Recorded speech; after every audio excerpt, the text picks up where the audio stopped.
Assalomu alaykum. Hurmatli Mirishkor dehqonlari. Mana bugun Qashqadaryo viloyati Mirishkor tumani Jeyno shaharchasi Oltinbashon massivi, ya'ni o'zimizning dala maydonimizdan chisnov poliyamizda video olamiz.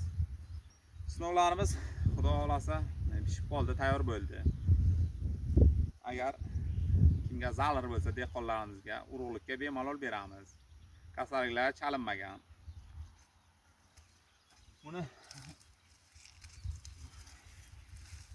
mana galapkasini ko'rsatamiz. Hech qanday kasallikka chalingan yo'q. Mana mayski qizil po'choq deyiladi.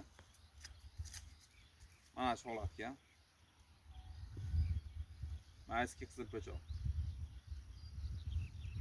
4 palis bo'lgan.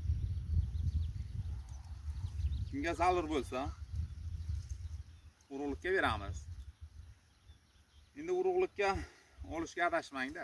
Kimdan olsangiz ham ko'rib bilib olish kerak. Chunki mana bu yerga xuddi mana bunda qilib, managa gulpoya chiqarish kerak. Gulpoya nima sababdan chiqarish kerak degan, urug' yangi bo'ladi gulpoya chiqarsa. Agar gulpoya chiqarmasa, urug' eski bo'ladi, charchagan bo'ladi, galopkasi mana bunday katta bo'lmaydi. O'shanga qarab urug'larni ko'rib bilib olasiz.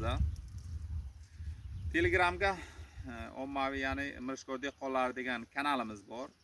Agar bemalol o'tib savol bersangiz, qo'ldan kelgancha javob beramiz dehqonchilik sohasiga. Barcha dehqonlarning ishlariga omad, Alloh baraka bersin.